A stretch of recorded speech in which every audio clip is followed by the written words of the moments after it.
Hello and welcome. This is the All 12 Signs video series for the Libra Lunar Eclipse, which is a full moon in the sign of Libra. It's happening either late in the day, well, late in the evening on the 24th, but for most of the world on the 25th of March 2024 at 5 degrees and 7 minutes. Now, this is big energy. We've been feeling it in the lead up. We'll feel it afterwards. I work with 6-month cycles, so we're going to be talking about what you've been working through, what the energy download is for this eclipse that will then unfold over the next 6 months. So this is not necessarily time sensitive to around the eclipse itself. My name's Chloe. I work with card divination, astrology, and I channel energies through my body. As you can see, my hands are moving around right now. This is a form of physical light language, and I've also had a recent vocal light language activation. And all of this is incorporated into the readings, like tapping into energies from the multidimensional sphere to bring healing, attunement, and activation codes in alignment with source and your higher self. They're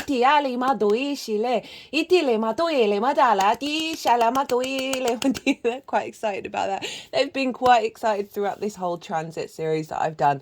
It is big eclipse energy and it feels incredibly soothing, even if there may be some difficult changes. So for those of you who know your time of birth, I really recommend you check out the sign that falls in the first house in your natal chart. This is called your rising sign, where your ascendant is. The astrology will link in closest to this because I read all the signs as if they're the rising signs. However, this does not invalidate you looking at any other part of your chart. Perhaps where your sun or your moon is. They always get activated with lunations. Or Venus, she's ruling this moon for us all. So just look to wherever that sign falls in your natal chart. Look to the house that it's in and the themes of that house. You want to apply those themes as well as all the other meaning going on in that sign to the messages that come through. It will be as if that sign has now moved to the first house. So the astrology for the rising sign will still link in. You just got to add on a little bit of natal chart meaning maths on top of it. Right, I'm going to keep this introduction short and get on with reading for Aquarius and Capricorn in this video. Aquarius rising. How you doing, Aquarius?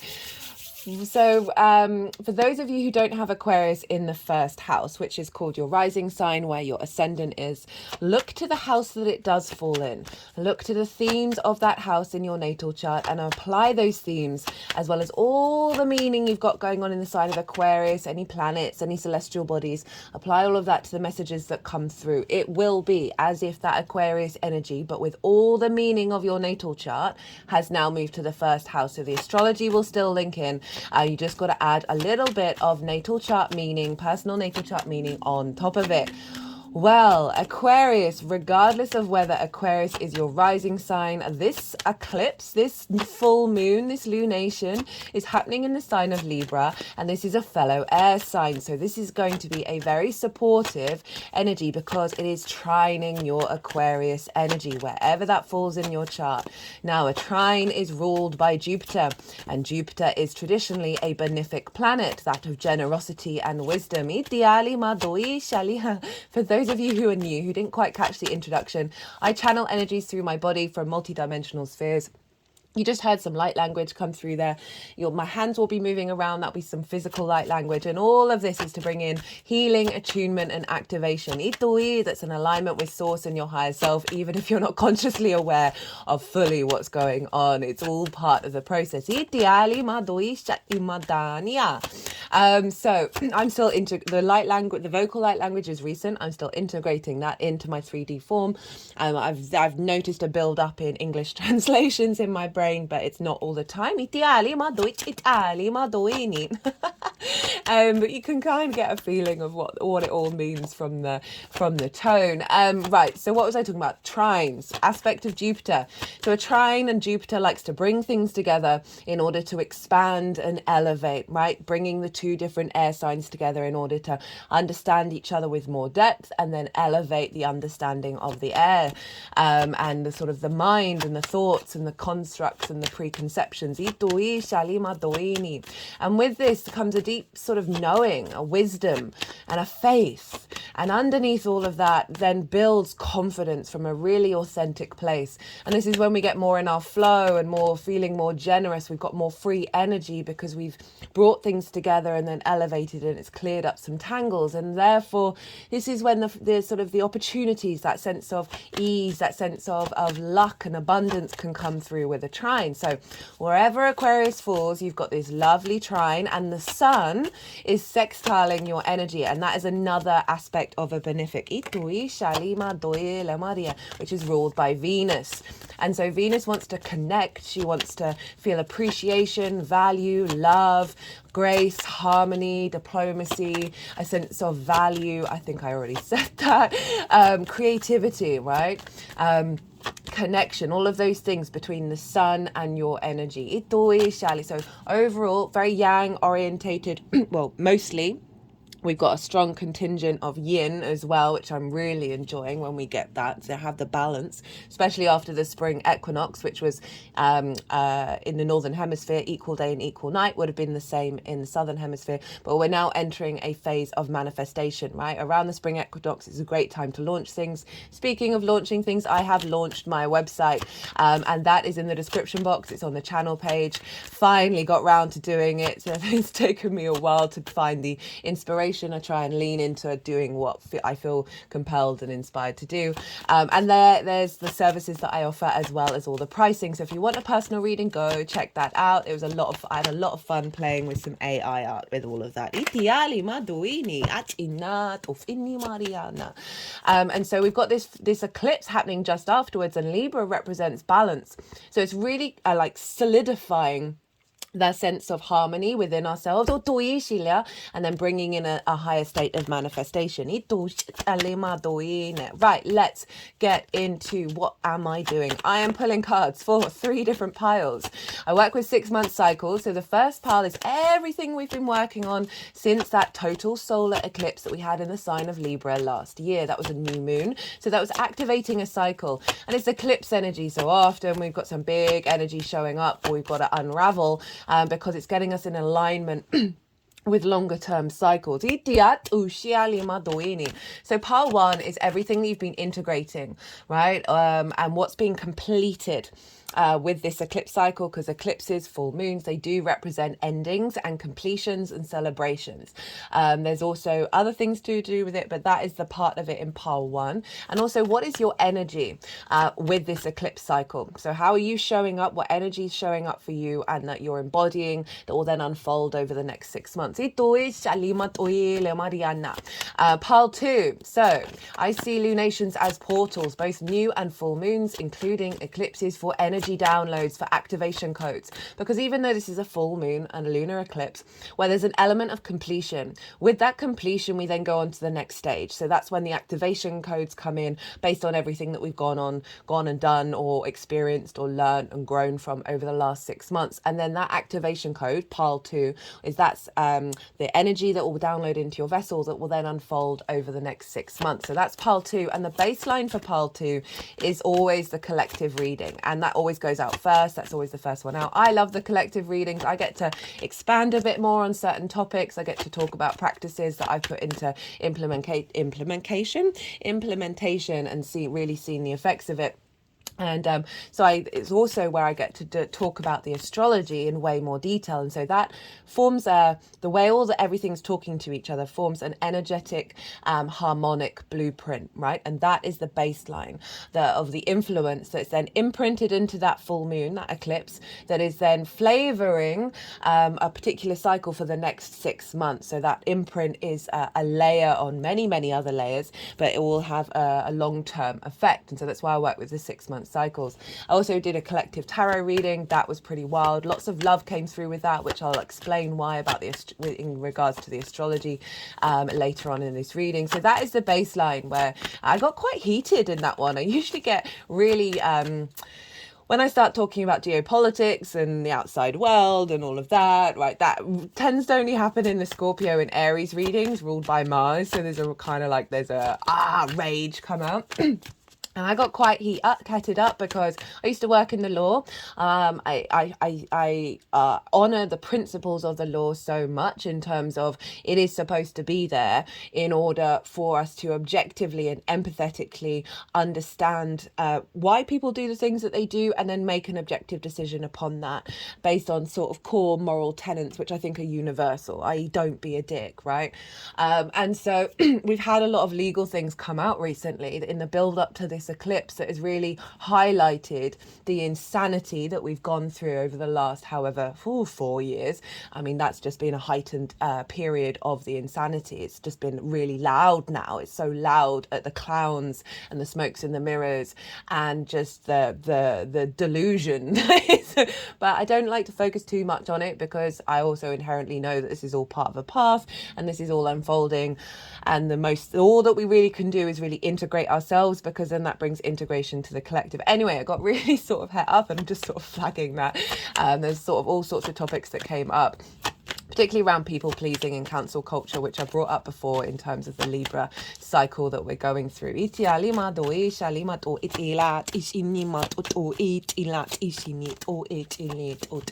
So just getting through words saying that this is a really fundamental part of our evolutionary process.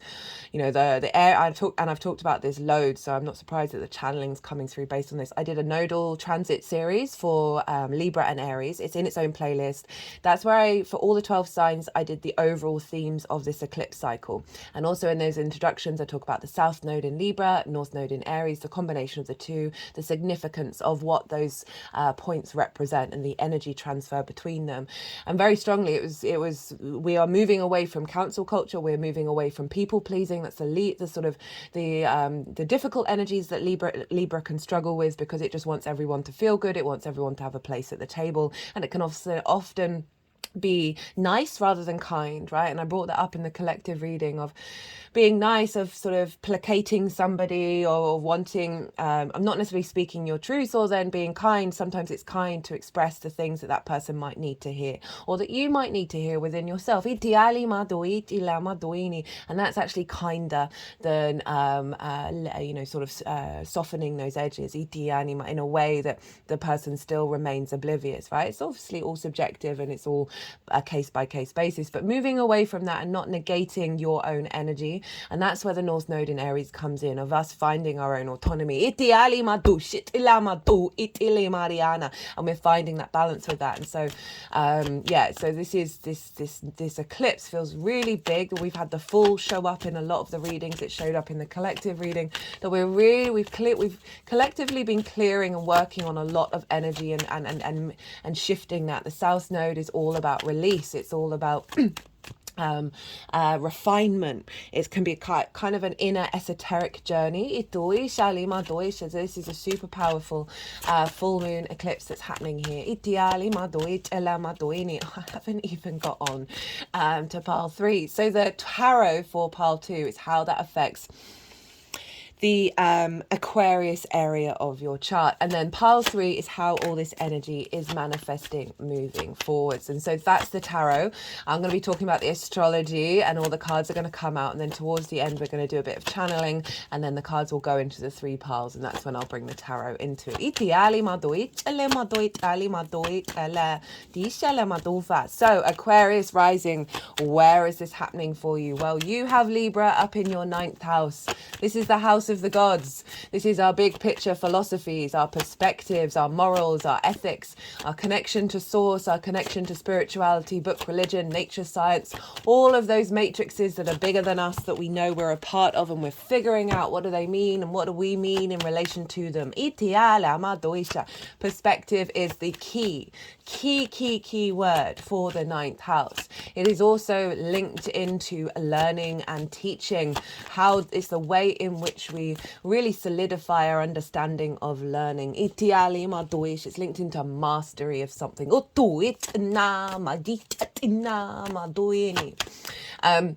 And so there's a real sense of coming together of a mastering of a perspective, right? We're not here to change people's minds. We're here to share perspectives, and it's for them to do with it what they will, right? And so I really feel like there's an element of coming in of your ability to bring that balance into the way that you share perspectives, that is not negating your own personal understanding, right? So there's the ease of sharing, right? There's a lot of charm with the Libra. It's ruled by Venus, so you have the vast capacity to express your perspectives without ruffling feathers. And so I really feel like this is a higher activation of that capacity. And the only thing is sort of perhaps any wounds around not being heard, not being seen in the way that you express yourself. I really feel like that is just falling by the wayside.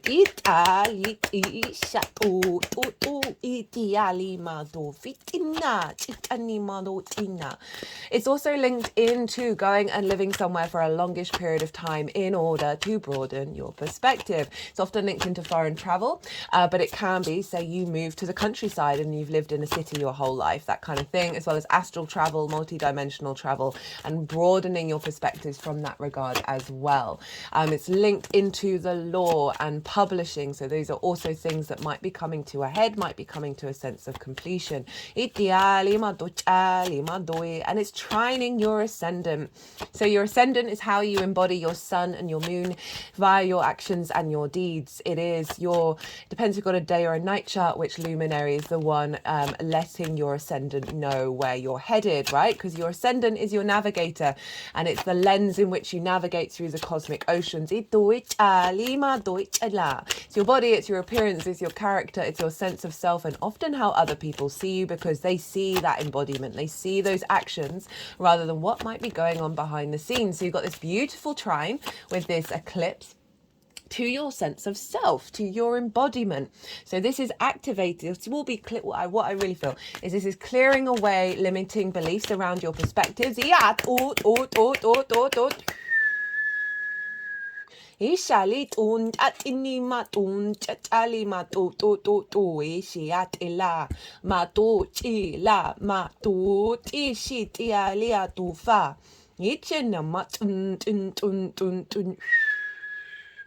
So I let that light language ride a little bit because that felt quite significant. As I was about to say, like clearing perspectives that have limited your understanding of your connection to the universe.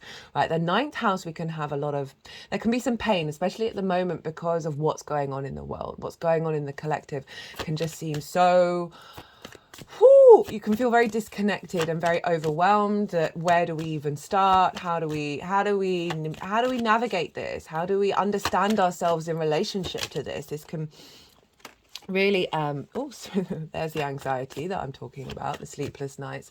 That this eclipse, I feel, is bringing in a soothing balm with that, right? Doesn't mean that it's not all still there, but our ability to stand strong and still embody the joy and the creativity of existence, right? And this is not mitigating all of the experiences. This is not about denying the pain, denying the grief, denying the frustration and the empathy and the awareness, right? But still not losing your sense of self in regards to that. And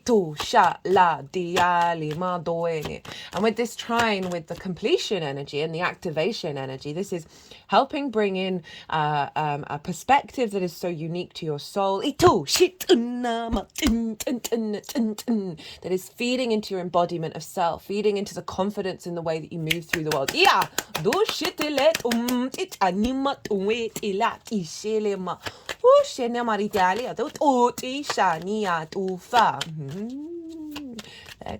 I'm not right. There's a reason why I think they're being particularly active with you, Aquarius. It's because Pluto is in your sign, and it's the only major aspect that is making. Neptune's involved as well, but there's one of the major aspects that's influencing this eclipse, so I'm not surprised they're kicking off. So that is what's going on in the ninth house, and as I said, right, this can be If you've got any wounds around mastery, like,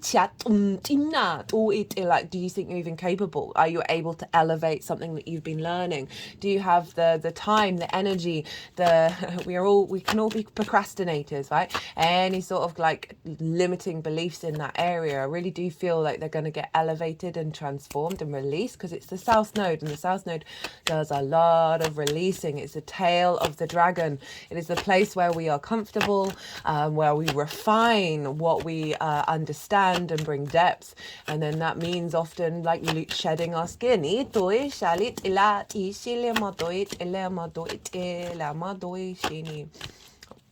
If there are any things falling away, just do know that it is in the long term serving you, right? You may not understand all the jigsaw pieces or the pathway, but it is activating a cycle that will take you to more magic, more alignment with your soul. Now let's talk about where the sun is. The sun is over in the third house. This is the house of the goddess. It's in the sign of Aries. It's exalted in Aries. All the qualities of the sun are raised up high, where we have more vision and clarity of who we are, what our hero's journey is all about, and a striving to embody our own autonomy. And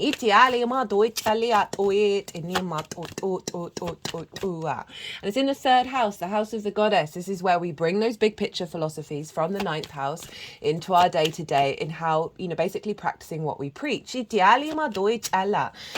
sort of the implementation of all of that, and how we find meaning in our day-to-day. I think the third house is so unbelievably important, because the more that we find meaning in doing the simple things, the washing up, the tidying up, all of those sorts of things, the more we create joy, we create curiosity, we create just awe, very full orientated energy of like really open, heart open to our experience of life, even if there may be very difficult things going on in it. If we can zoom into the little moments, and the more that we work on that, the more at peace that we feel. It is about communication, and any form of communication. This is the lens in which you express yourself. So fiery Aries energy, very like, I know what I'm saying, I know who I am. It's about the local community, the things that you do on a day-to-day basis, the places that you go. It's also linked into schools, and that can be about learning something new for the first time. Or short distance trips as well. So you might have a little bit of a focus while the sun is there of doing those kind of things. Now the sun being there is shining vision on the way that you communicate, right? Of those perspectives. Full moons, eclipses can often highlight where we're out of balance. So there can be an extreme on one side or the other. But when we are in balance, it's a unification of those perspectives in the way that we express ourselves and find meaning on a day-to-day. And if you've been working on that, it's going to be strengthening that, or creating pathways in order for you to connect to it. But Chiron and Mercury in the North Node are over in Aries, and that is going to be a very significant thing for the Aries eclipse next, which is the next lunation. What I feel with this is that as I said earlier, any wounds about your individuality not being seen, those perspectives not being received in the way that you communicate, I just feel like that sort of tempering, tempering in your being received, and also a tempering of potentially not caring if they're not or not. And I mean that in a really healthy way, where it's not limiting your understanding of yourself. It's not blocking on creating walls of illusion, of restrictions and limitations in terms of being caged in by how that's being received. And the reason why I'm sort of focusing on that is because all of this is feeding into your first house, and because Pluto's there, and Pluto is making that trine to the moon in what I talked about that the moon is making to you, because obviously it's in Aquarius, and then the sextile to the sun. So that trine, that wisdom and inspiration of your embodiment of these perspectives, right? An element of mastery in the embodiment of self. And then we've got creative understandings and bringing in new, and when I say new, I just mean hidden parts of yourself that are already inherently there in the way that you communicate, in the embodiment of self, and finding connection to meaning. in your day-to-day. A unification of these two houses through the embodiment of self. Because Pluto's in this sign, and so Pluto represents deep transformation, right? Big id power energy, like your root primal energy, your magnetism, but it is transformational. It is about creation and destruction, and it's in your sign. And this is wild, and I love this. And if you haven't seen the Pluto in Aquarius transit series, it's in its own playlist, really easily accessible. I do recommend it if you've got any heavy Aquarius placements, particularly Aquarius rising, because the first house is a very, very powerful house, and you've got this going on for 20 years. Wild. I'm so excited for you. I really am. I really, really, really am. I've seen such transformation with the Capricorn signs as well. And they've just gone through their journey, and yes, it's intense, but they're coming out the other side just so much in their own power and their own magnetism, and it's just a beautiful thing to see. So Pluto is magnetizing and activating a higher frequency of self that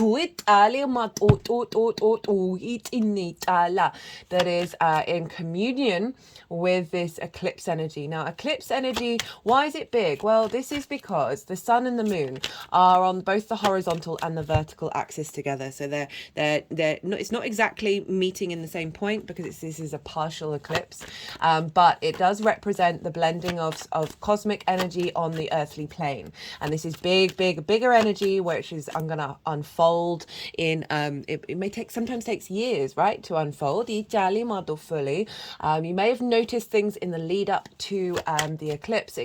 The portal tends to be, a couple of weeks either side, so you may have already experienced certain things, but overall there's this, I've been recommending for everyone, do what's right for you, what's in alignment with you. But I would, unless you've played with eclipse energy before, I would just be a little bit wary of messing around with that big energy, right? Eclipses were one of the first things that ancient societies tracked and made note of, and they would talk about hiding the monarch.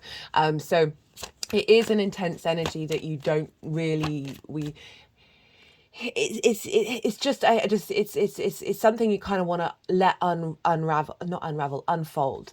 I find with my workings with eclipses, I won't plan anything, but if I'm instinctively or intuitively called to do something around the eclipse, then I know I'm co-creating with it rather than trying to control it.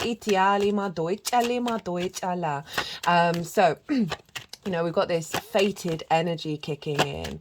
So there's a real intensity around what's happening here. And then you add on Pluto being one of the sort of the only major planets that's making aspects to this, but it's harmonious, right? So it's that wisdom. So you're magnetizing and transforming very quickly, I feel, this embodiment of this higher perspective, of this integrated matrix. It's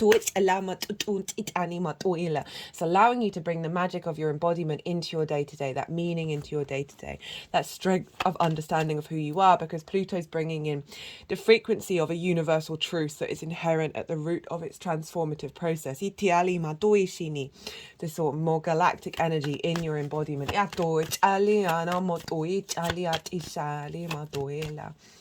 Right, the other sort of major thing that's going on in terms of aspect is Neptune is very, very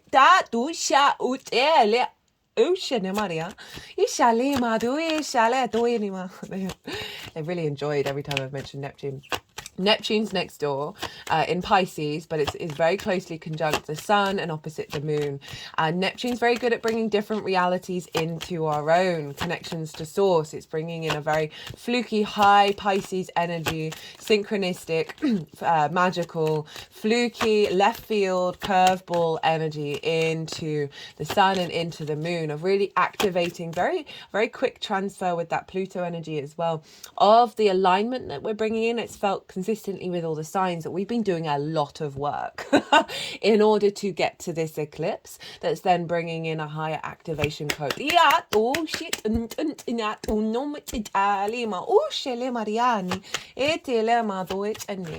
also the first full moon. It's the first lunar eclipse that we've had in this cycle, because we didn't have an Aries eclipse in Libra season because it was really, really far away from the nodes. And so this is really, we haven't had a culmination of the Aries cycle. So this is sort of bringing this all together. Now, let's get into rulership.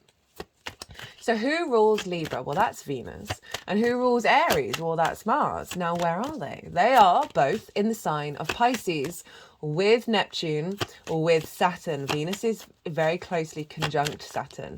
And this is really giving power to the magic of Pisces. This feels very dreamlike. This feels very, we don't quite understand, but it's coming from like a benefic energy of support and nourishment.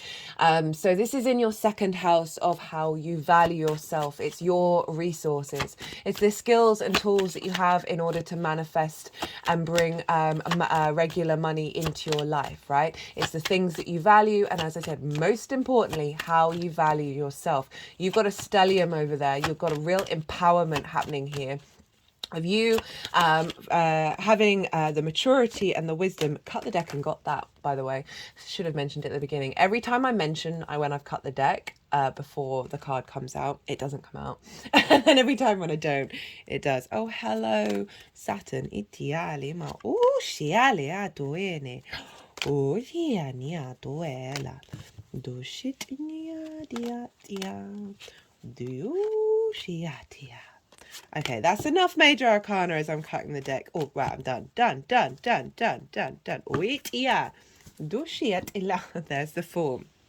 So this is all happening in your second house. You're having a revamp of how you value yourself. You're having a boost of maturity, responsibility, legacy energy from Saturn, giving structure to your skills, to your resources, giving structure to your ability to harness the beautiful energy of Pisces. Those synchronicities are very rampant at the moment, of the compassion and the empathy of Pisces. Venus is there. She's exalted there. She's raised up high. Her energies are raised up high the same way that the sun is in Aries. So we've got two exalted planets, which makes this energy really lovely and really powerful.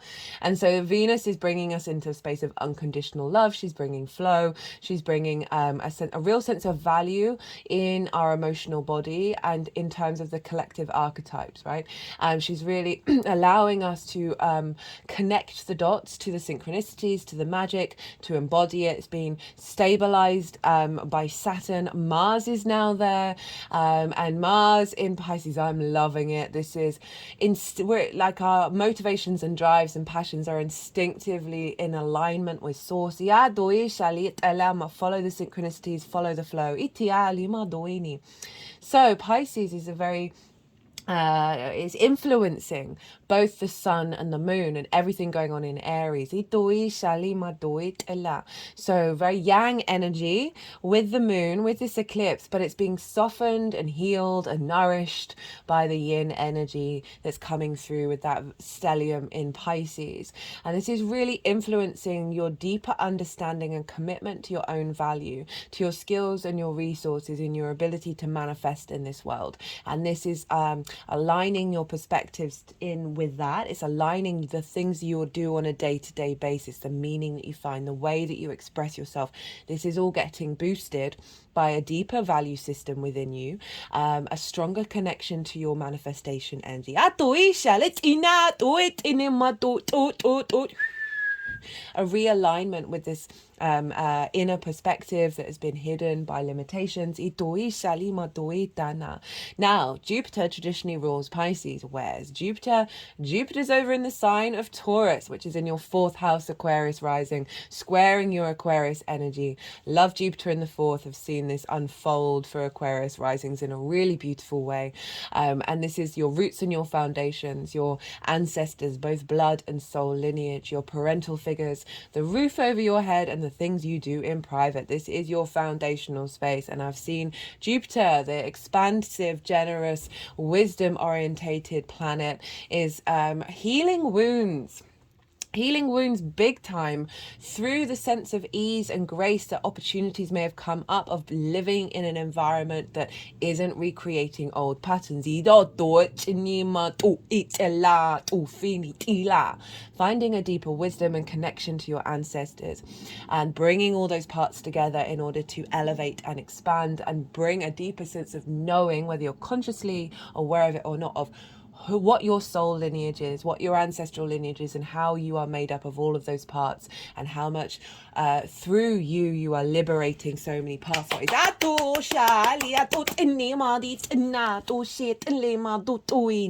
Finding more ease and grace in your foundational space is giving you the courage, the strength, the confidence to move out into the world. The fourth house is so fundamental. And this is influencing what's going on in Pisces, right? This more grounded, feeling good in your physical body, in your foundational space is impacting any distortions around value. You may also be finding that you're spending more time at home, figuring out the next plan, how to manifest your skills, your tools, maybe getting a bit creative. So this real sense of expansion that you're getting in your foundational space, again, is giving more strength to your second house, more opportunities. Maybe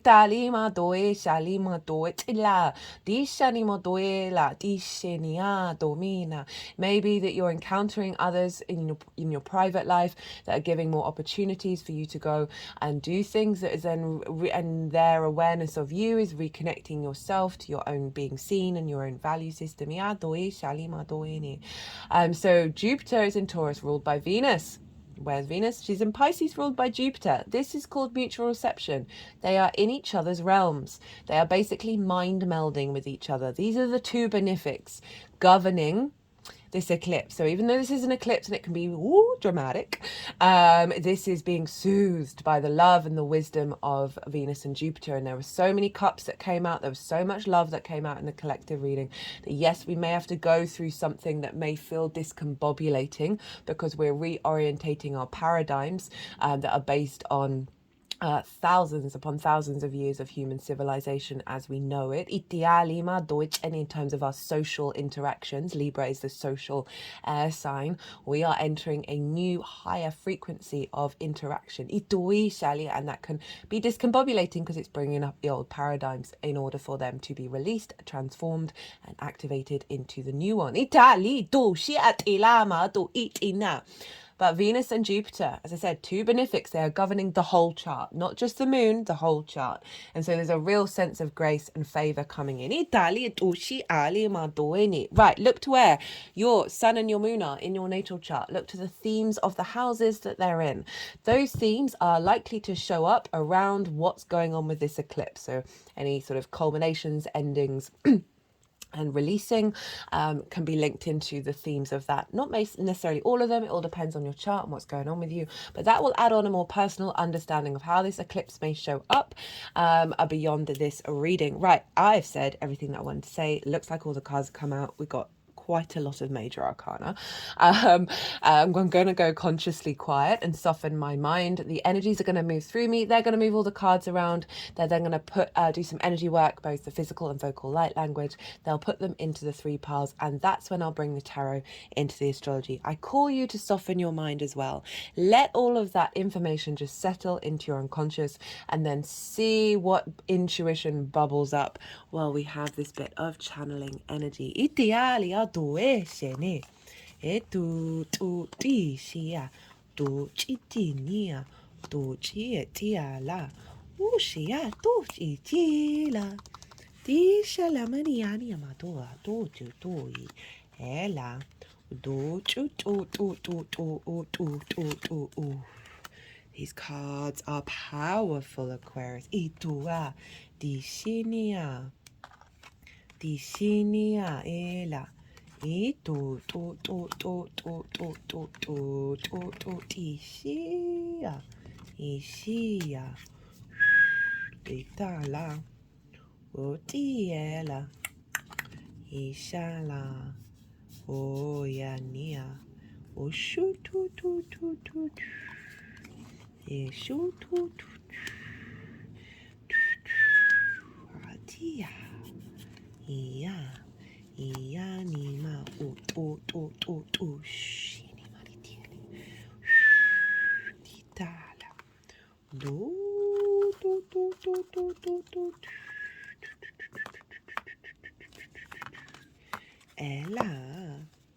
ela tiani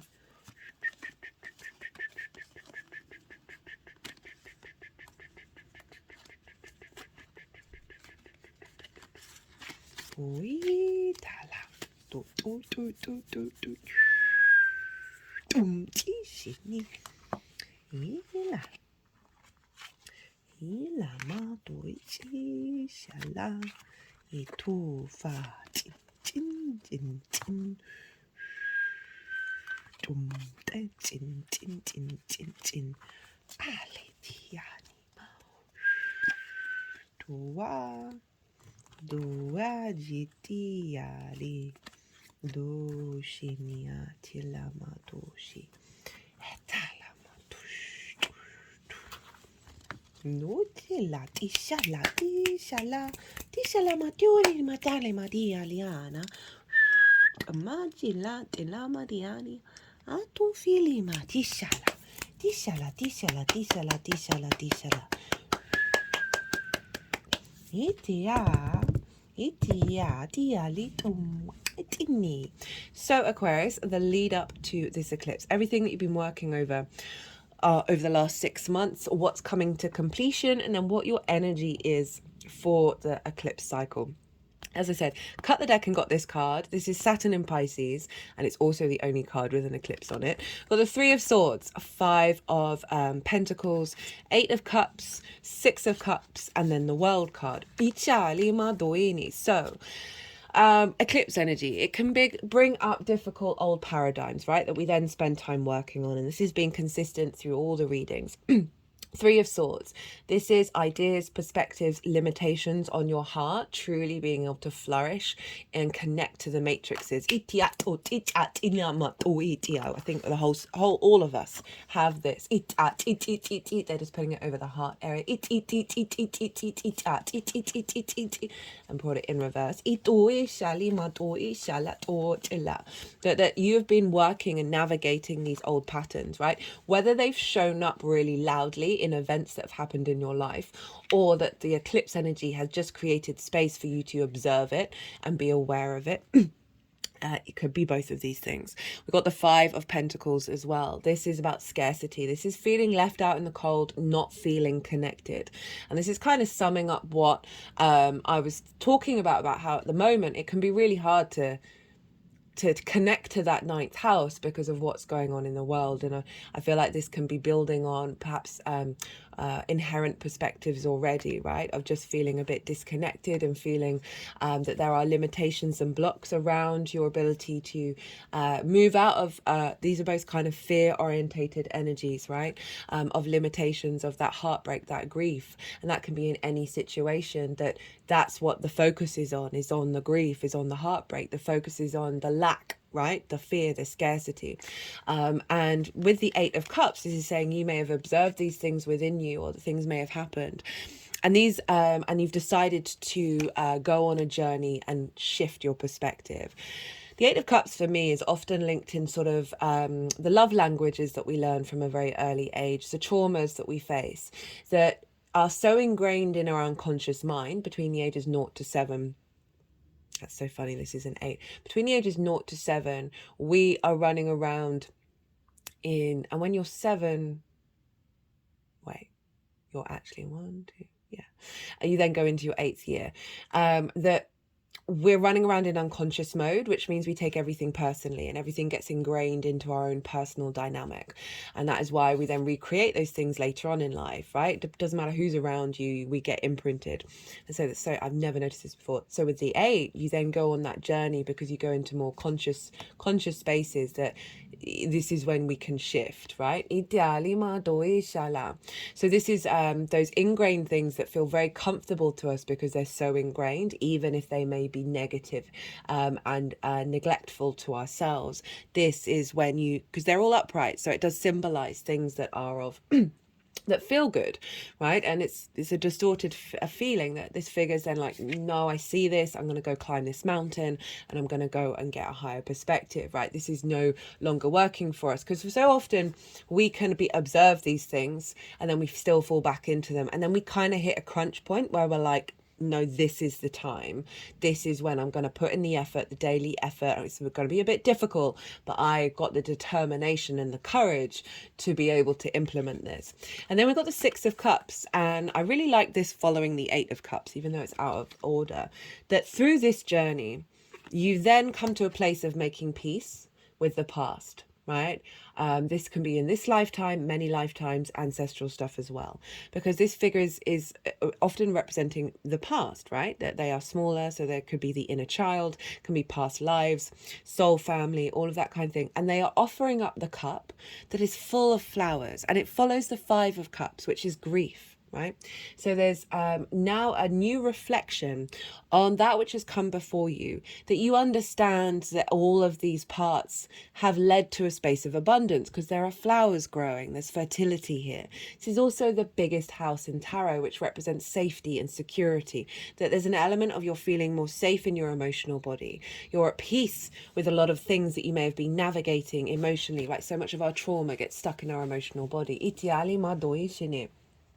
That you've really come into a space of alignment, and your energy for this eclipse cycle is the world. This is Saturn. You are ruled by Saturn traditionally. Know thyself and the world will open up to you. So you've already been doing the legwork, and that's really felt that for us collectively, right? Saturn's linked into boundaries. The more that we know ourselves fundamentally, the less boundaries that we have, because we are more in our own power, and the less that we actually need to put up those boundaries because we are not diminished by the exterior world.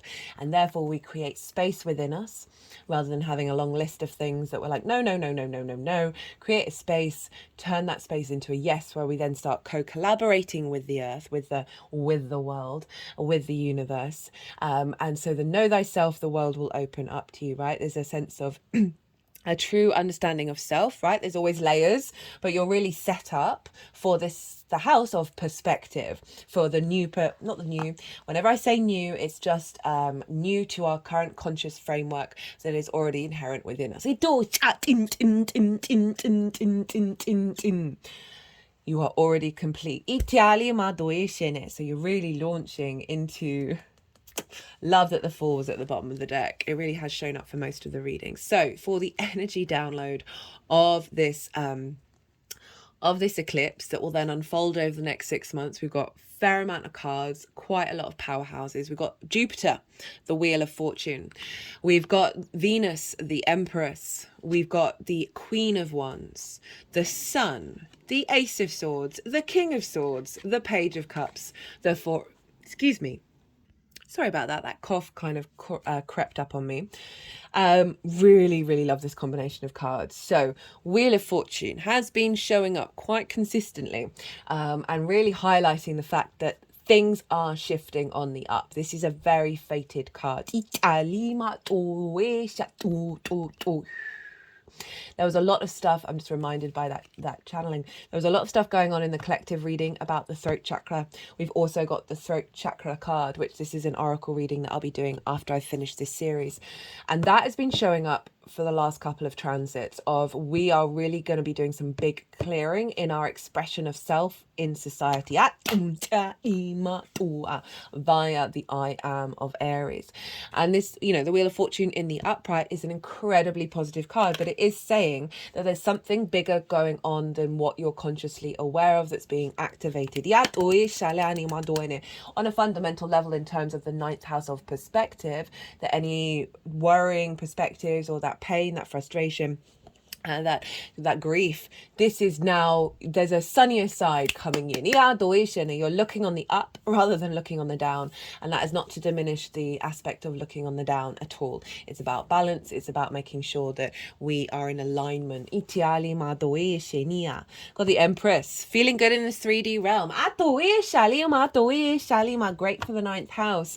A sense of fertility and an abundance in the way that you look at the world, in the way that you connect yourself to the universe, to to sharing Italy, the communication of the sun over in the third communication of these perspectives. It's bringing about fertility. It's pretend, you know, as I said, not trying to change people's minds, but what I'm feeling is that the way that you will share your outlook is going to help other people feel good. Italia,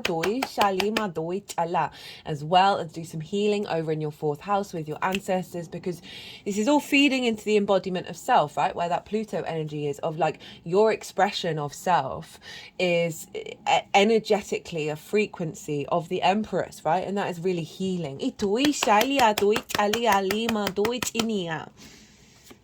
Queen of Wands, a nourishment of the individual spark of self. She's very independent. She's very courageous. She's holding a sunflower, and sunflowers always know exactly where to go to get the light. And so there's a acknowledgement here. You've got the sun showing up as well with the Jupiter and the Venus of your focus. It's not about, it's a healthy delusion, right? It's very much the full energy, the good, the bad, and the ugly, of still being in awe of the joy of the experience of existing. It's not about denying those heavier emotions. It's not denying those feelings when they do come up, but an easier pathway is being created where you can reconnect back to this, where you can hold space for those emotions, let them move through your body, release the trauma, and then re-tap back into the beauty of this ridiculous existence. Very transformative energy. Queens nourish. They bring depth, they bring nuance, they cultivate, they observe, right? So there's a real sense of what's coming through. You're also getting this cultivation energy of really imprinting it in your being.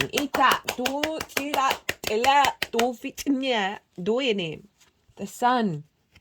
Vision, clarity, joy, again, more sunflowers. This child, right, we can hold a lot of trauma in the fourth house where Jupiter is from our parental figures and from the ancestors. This child is free. This child feels good about themselves. So any blockages, the third house is linked into schools. I forgot to mention, or I may have mentioned it. So it can be highlighting wounds around that may have affected you from your early years and your teenage years, because they both have really big impacts on who we are. And this child is now free. There's an element of joy here. You having a clearer vision and understanding and animation and will and purpose of your being. A light being shone on your perspectives. For those of you who may teach, this may be activating a stronger visibility around that. Or if you're going to be starting a new cycle of mastering something, this is such empowerment, especially with that queen, actually, because the queen brings nourishment, right? She's bringing fire to your mastery.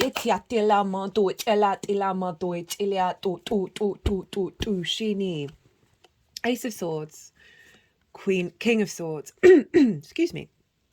King of Swords, this is your card. This is the collective stalker card, Aquarius. It's your card, but it's been showing up pretty much all year. We've got the Ace of Swords, the King of Swords. I like the Ace being first. This is the vision, the clarity, the divine inspiration from a higher perspective. No longer feeling a little bit discombobulated. No longer the Three of Swords. No longer the scarcity. There's a new perspective coming in that's in alignment with your soul. It's highlighting your inner sovereignty, your inner victory. And then you're going to be able to act on it. Right? Kings act on the wisdom of the queens, right? They make informed, autonomous, sovereign decisions, right? The King of Swords, there's butterflies on the background representing a transformative energy that we burst out into something new, a new perspective with clarity, and we act upon it.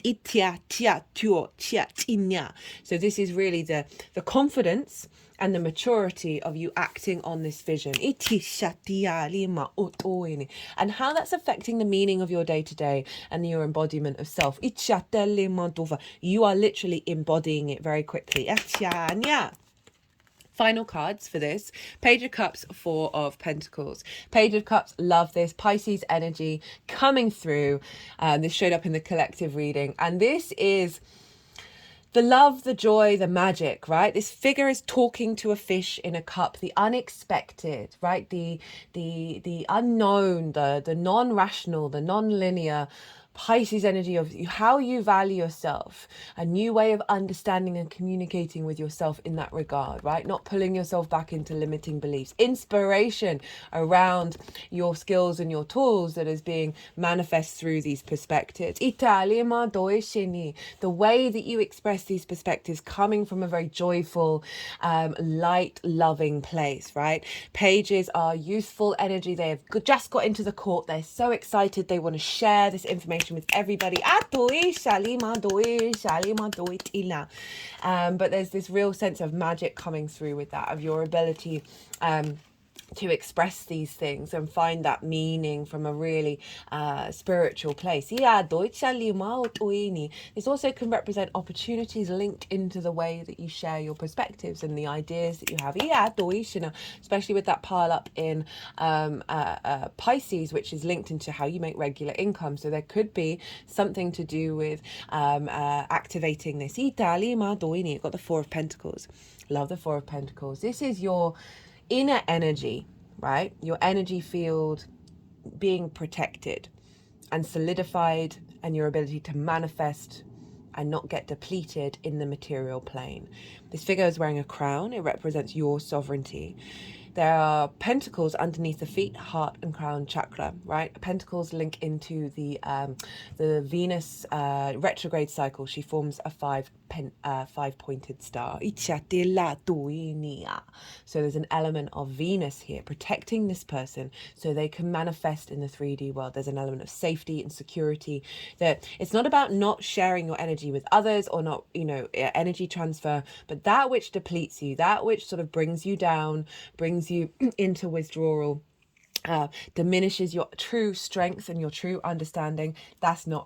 Is a real protection energy coming in. But again, this is you manifesting your perspectives, your understandings of self into the 3D. And we've got the Fool. So the Fool is this open-hearted new beginning, right? Of seeing the world from a different way. And with the Fool, it's very heart-orientated. Its chest is really far forward. It operates from the heart. It's from a higher perspective, even though it looks like that we can mock the Fool for about to step off a cliff. But that Fool knows that a new reality is going to appear under their feet. They are curious about life, the good, the bad, and the ugly. And it's a real sense of liberation energy. So how this energy is manifesting moving forward, we've got the High Priestess, we've got the Nine of Swords in reverse, another Ace of Cups, and the Four of Wands. So we've got two fours. So this feels like a real, through this evolution, right, of this understanding, this perspective, it is this is the moon, by the way, it's aligning you deeply with your intuitive being. She's essentially our higher self manifest in tarot. Our higher self draws towards us situations in order for us to grow and learn and expand. And this is a deeper knowing within you that you are drawing. So rather than looking at the outside world with a bit of pain and some scarcity, there's a real confidence coming in that you are drawing things towards you that serve your expansion of self. This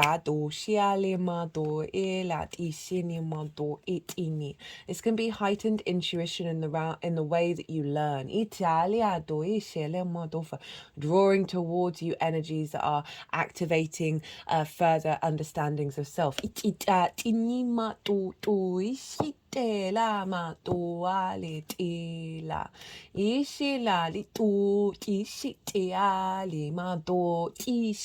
Strengthen your intuition around other people's perspectives and the best way to share information, right? Libra is about balance. Libra wants every voice to have a place at the table. It also is a bit of a social warrior. And if it sees that there's a genuinely distorted understanding and perspective, right? That happens over time. Things shift and change. People forget things. I've noticed Libra energy will go and hunt out the information and then provide this perspective based on closer to the balance, to the truth. Think of justice in terms of the Libra card, of that objectivity, and just bring it to the surface. It's not in order to discredit, but just certainly give people the chance to experience that perspective. Now, what I'm feeling with this High Priestess is you intuitively knowing how to do that when sharing perspectives, when thinking about other perspectives and incorporating them, when having conversations with people, right? And again, not to change people's perspectives, but just an intuition of how to share information and perspectives in a way that's accessible to others. And an overall, an inner sense of calm when it comes to, if you believe there are certain matrices out there that are being distorted by certain things, and not losing yourself in the fear. And that's doubly backed up by the Nine of Swords in reverse. And the Nine of Swords is about fear, worry, anxiety. Very understandable given the current climate. And it really puts us in a fear mindset, and a cortisol and adrenaline gets flooded us through our system. If we are constantly in that state, we actually stop thinking. Our short-term memory goes. It's counterintuitive to our ability to perhaps get ourselves out of these problems and find solutions. And so this is all about looking to the roses, right? Getting yourself present in every moment as much as you can. It's why I love the third house, because that's so important. In order to break the cycle, your brain is just hungry for energy. It's going through the easiest route to get those hormones. We shouldn't shame it. It's in reverse. So there's a real sense of calm here with these two cards, of being in your power, of not needing to take a lot of action, right? The High Priestess is very an inner creation that then manifests out in the world. So there's an element of something really fated in alignment with your higher self that's going to unfold over the next 6 months. This also could be through your dreams, through your meditation, through your stillness. You've tap into perspectives from other realms. And it's just more easily accessible and giving you a sense of ease. But overall, there's moving away from a fear mindset and settling into, no matter what's going on, I am at peace with my environment. And you're embodying this, right? So this also can mean like a real strength of your intuition and your embodiment of self that helps you navigate through the world, away from scarcity, away from heartbreak. I like that one.